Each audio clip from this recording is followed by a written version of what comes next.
Hello po, kamusta po sa inyong lahat? Saan man po kayo ng panig ng mundo? Mag-iingat po kayo parati. Especially po ang mga OFW na malayo sa kanyang pamilya. Mag-ingat po kayo lahat.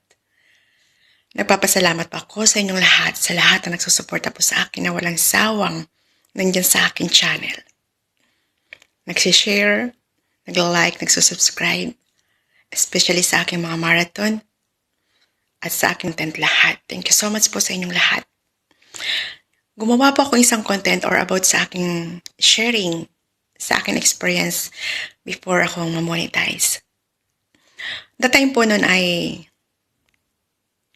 isa po akong masasabing down na down. The time nasa Pinas pa po ako. Utang dito, utang dun. Because isa po akong single mother. Baon ho ako sa kautangan. Hanggang dito po ang aking utang sa Pinas before. Hanggang sa nag-abroad po ako at sa Qatar ho ako napunta. Nang mga oras po yun, nag-abroad na ako, nakalis na po ako. Nasa Qatar ako. This is the first time na nag-abroad ako na malayo sa aking mga anak. Hindi ko alam kung anong pakiramdam. Sobra akong lungkot. Inaabot ako ng homesick.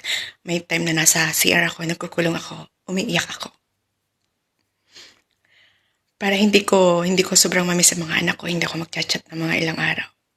Kasi habang nakikita ko sila, mas lalo ko silang namimiss. Ganyan pa ugali ko. Pag ako na-homesick, gusto ko mapag-isa. Dahil habang nakikita ko sila, mas lalo ko nararamdaman ang lungkot. Kaya po ang ginawa ko nun, gumawa ko ng YT. Gumawa ko ng YouTube na nanggaling sa aking TikTok. Kasi wala ho akong magandang cellphone na pwede kong gamitin sa pag-edit. Yun ho yun. Wala ho akong na cellphone na pwede kong ma-downloadan ng pang-edit kasi mababa lang po yun, internal nga. Pwede lang ho magamit sa pag-chat, video call. Tapos yun, may TikTok po ako dati. May mga pinopost pa ako sa TikTok na gumagawa ako ng iba kong content. Maiksi, may mga may isa nga po ako nag-viral doon eh. Alam niyo po ang pamagat ng viral ko doon eh. The original sa ata ayun, The Mistress. Ginawa kong kwento yun. Ginawa kong content. Nag-viral po yun. Napakalaki po ng views. More than nasa 100,000 po ang views nun. Yung po ibang maiksi pong ginawa ko sa TikTok na mga pointry or hugot. Pinapasok ko po sa aking YT.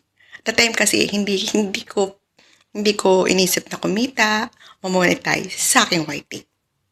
Kasi talagang wala pa akong oras na mag-edit. Kasi sobra pong higpit ang maaamo ko sa Qatar. Alam niyo po ba pag nakita nila ako magsi-cellphone, katawag ko mga anak ko, tawagin ka. Tapos pag nahuli ka nag-cellphone tago, kukuhain yung cellphone sa'yo. Pag kinuha na nila, mag-aaway na kami. Nagpapabalik na po ako sa nun, sa agency.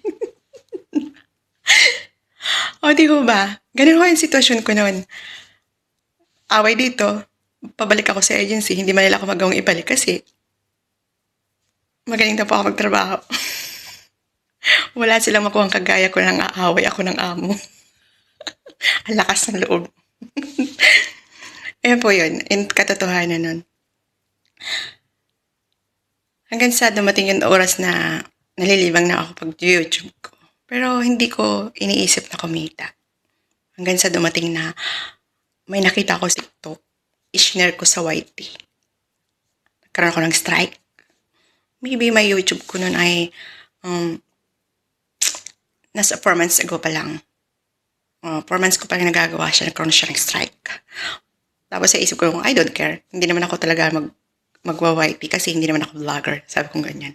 Libangan. Hanggang sa naisip ko na tuloy-tuloy lang ako. Hindi ko pinansin yun. Alam niyo pa, ang inisip ko lang doon ay malibang. Lumipas ang oras ko. Hanggang isang pinapili ako ng aking boyfriend. Ang social media, o ako. Hanggang sa nangyari nga po, nagkaroon ako ng strike. Naglaylo na ako nun. Pero sa totoo lang po, ang views po ng mga ginawa ko dati. Umaabot po ng 17K. May 18K po ako. 8K, 7K, 5K. Ang aking views noon. As in talaga po maganda. Tapos ang WH ko po that time noon, nasa 2,000 something na po siya. Mahigit po 2,700 watch hour ko. Pero, hindi ko naman kasi pinansin yun kasi talagang wala po sa isip ko mag-YouTube noon. Hanggang sa nalaman ng aking boyfriend ng aking jowa about sa pag-YouTube ko. Ayun, away dito, away dun. Talagang grabe ang stress ko nun. Stress ko sa Pilipinas sa pagbabayad ng mga utang at stress ko sa jowa. Ang ganda ho, di ho ba? Hanggang sa pinapili niya ako. Ang social media o ako? Iyan ho ang inaano niya sa akin. Ayaw niya akong ma-expose sa social media kasi alam niya maraming nangyayari sa social media nang hindi maganda. Of course, mahal ko ang jowa ko. As in, mahal ko talaga. Pinili ko siya. Lumipas po ang 2 taon. Talagang nag-stop na ho ako. Pero minsan, umaano pa rin ho ako sa aking YT. Sumisili pero hindi na ako nagpo-post. Hanggang unti-unti na ho siyang nalaglag ang aking WH. Yung mga subscriber na nagsusubscribe dun sa akin, nawala na ho. Ang nakakatawa po doon sa content ko before, may isa hong babae na sobrang galit sa akin dahil sa content ko na yun. Ibig sabihin, binabas po ako ng oras na yun. Kung nagpatuloy ako, siguro monetize na ako noon. Galit po talaga sa akin yung babae na yun. Pero natutuwa po ako sa kanya.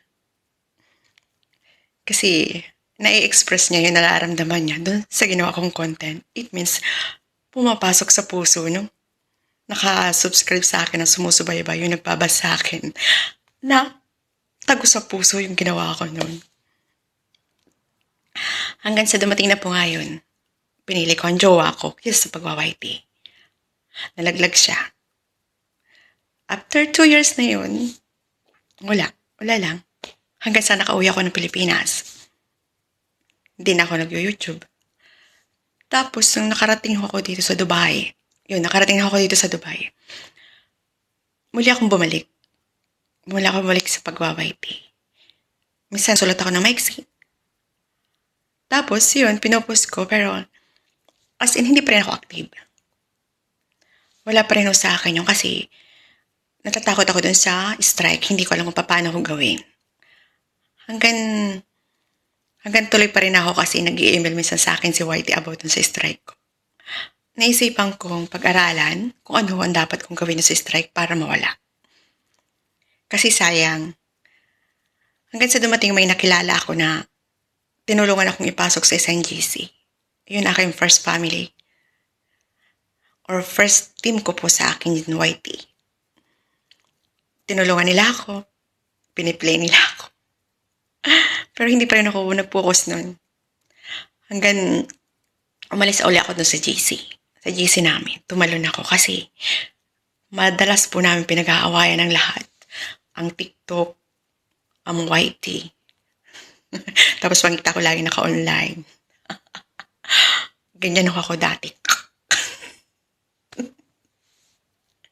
Ganyan ako dati sa aking jowa. Pero wala akong magagawa siguro dahil mahal niya ako. Ganun ho talaga. O di ho ba?